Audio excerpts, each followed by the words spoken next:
Tokyo. From a young age, Satomi Hayashi studied hard and excelled academically.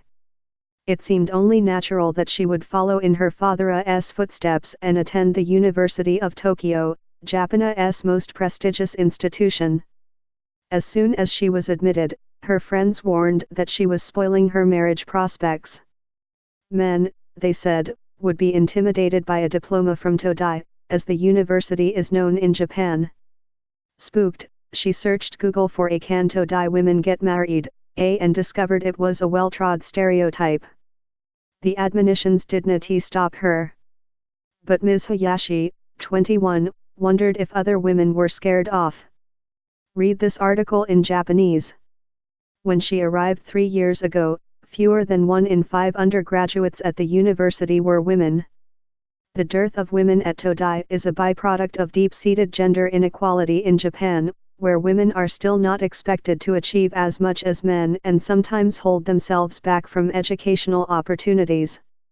Prime Minister Shinzo Abe has promoted an agenda of female empowerment, boasting that Japan's labor force participation rate among women outranks even the United States.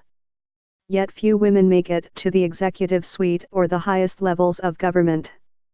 The disconnect starts at school. Although women make up nearly half the national's undergraduate population, the oldest and most elite universities reflect and magnify a lackluster record in elevating women to the most powerful reaches of society. For nearly 2 decades, enrollment of women at the University of Tokyo has hovered around 20%, an imparity that extends across many top schools. Among 7 publicly funded national institutions, women make up just over 1/4 of undergraduates. At the exclusive private universities Keio and Waseda, women are a little over 1/3. They lag other selective institutions across Asia. Women are close to half of the student body at Peking University in China, 40% of Seoul National in South Korea and 51% of the National University of Singapore. At Todai, you can see right away there is something completely out of balance, said Ms. Hayashi, a literature major. Because women are half of society, there is something strange about a university that is only 20% women. In status-conscious Japan, a diploma from Todai is the ultimate pedigree, the equivalent of Harvard, Stanford, and MIT all rolled into one. It opens doors in politics, business, law, and science. More prime ministers have graduated from Todai than any other school, while more than half of the country's Supreme Court justices are alumni. The university boasts the highest number of graduates to go on to parliament or win Nobel Prizes. We have the most powerful education that we can dangle in front of anyone, said Nobuko Kobayashi, a 1996 Todai graduate and a partner at EY Japan, where less than 10% of partners are women. We were branded with it, she said. We almost bask in its glory unconsciously. Speaking this year to freshmen at Todai, Chizuko Ueno, a retired professor of gender studies, suggested the imbalance was a symptom of inequality that extended beyond higher education. Even before students enter the university, there is already hidden sexism, Ms. Ueno said. Unfortunately, she added, the University of Tokyo is an example of this. Her sentiments touched a nerve in the audience. On Twitter, male students complained of being harangued. Why is she not celebrating us, the male students, one wrote. Another called it a feminist propaganda. In the speech, Ms. Ueno referred to a scandal exposing deliberate discrimination at Tokyo Medical University, where officials acknowledged suppressing the entrance exam scores of female applicants for years. Administrators wanted to limit the proportion of women to 30%, claiming that female doctors were likely to stop working after getting married or giving birth. A year after the scandal was revealed, women passed at a higher rate than men. There is no evidence that the University of Tokyo manipulates exam results. Rather, officials say, women's admissions are consistent with the applicant pool. We are just like stores that don't have enough customers, said Akiko Kumida, one of the few female engineering professors at Todai and a member of its Gender Equality Committee. Right now, she said, we are not getting enough female customers. Ms. Kumita has a few theories. Young girls, she said, are repeatedly fed the idea that academic achievement is not feminine. She cited lyrics by AKB48, a female pop band, like while I am still in school /it's okay to be stupid. Some women, she said, might fear that a Todai degree inevitably leads to a high-powered career in a brutal working culture. One graduate committed suicide after telling friends she had endured harassment and grueling hours at an advertising agency. To recruit women, the university has mostly tried small-bore measures. Todai sends female students back to their high schools to encourage younger women to take the entrance exam. In a recruitment brochure, we try to balance the photos we run, said Ms. Kumita, and make sure we have women in them. A more substantial policy provides dormitory subsidies to women from outside Greater Tokyo, an effort to mollify parents who might worry about safety in the big city. The university pays 30,000 yen a month, roughly $275 for about 100 female students. Critics have attacked the policy as discriminatory against men. Outright quotas for women have been a non-starter. Todai administrators reject affirmative action as inequitable. Do we really want to create a special quota for female students whose academic achievement may be much lower? Ms. Kumita said. Staunchly traditional, Todai draws from the same high schools year after year. More than a quarter of students who enrolled in 2019 came from just 10 high schools, 7 of which are all male. Unconsciously or not, high school and college administrators say, parents are more likely to push sons to achieve.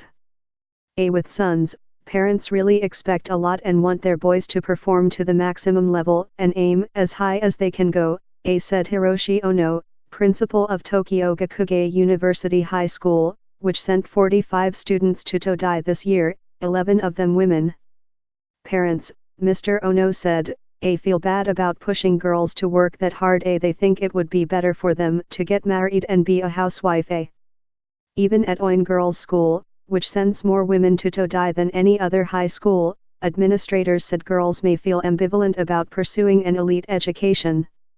A woman's life is much more complicated, said Yukiko Sato, Oina's principal. They have to decide who to marry, whether to have children or not. For a vast majority of students, admission to Todai rests solely on one exam for which students spend years studying. High school grades and extracurriculars carry no weight. Zikai, a cram school for university entrance exams, has a high acceptance rate to Todai. Wataru Miyahara, a director, said fewer girls study for the exam. It's hard to tell which is the chicken and which is the egg, he said.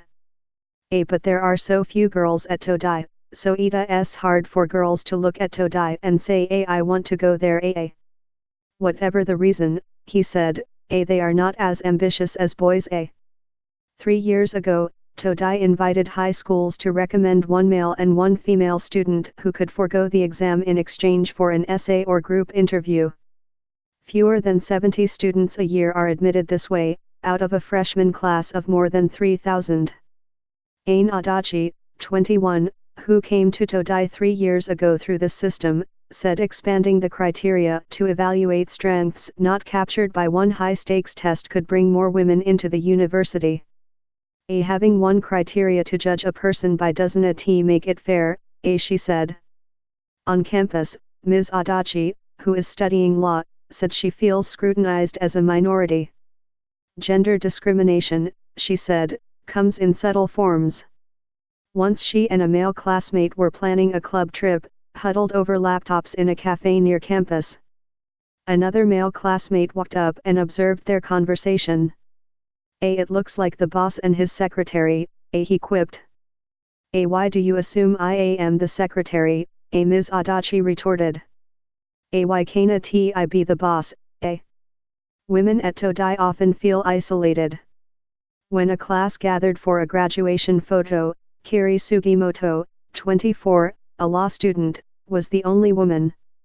What irritated me was that the men made remarks like having me in the picture would look great because it would not look like a boys' prep school photo, she said. I was treated as the decorative rose among stones. That irritated me to be treated like that. Male students do not necessarily regard the campus demography as a problem. Hiroaki Kitamura, 19, an engineering major, said he did not think men would act differently with more women in class. It's not like we have sexual conversations just because there are so few women, he said. Although, he added, classes might be more fashionable if more women enrolled. Some Todai men avoid socializing with female classmates, favoring activities where most of the women come from other universities. At a Todai ballroom dancing club, Erika Nakayama, 24, a master's student, said she and her classmates were outnumbered by women from other universities. Todai men, she said, frequently typecast female peers as too serious. They said we weren't cute enough, she said. A boy once said, Todai girls are a little scary, Ms. Nakayama recalled. I just kind of laughed and let it go. But in a way it did kind of hurt my feelings. Some clubs tacitly bar Todai women, although the university officially discourages outright exclusion. Of more than 30 social clubs focused on tennis, for example, only 2 actively recruit Todai women.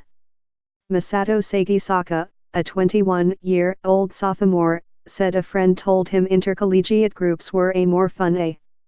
He joined a tennis club that has a long-standing partnership with a Catholic women's college. No Todai women have joined. Inviting female classmates, he said, might upset the group's harmony. Todai women really don't get along with women from other universities, he said.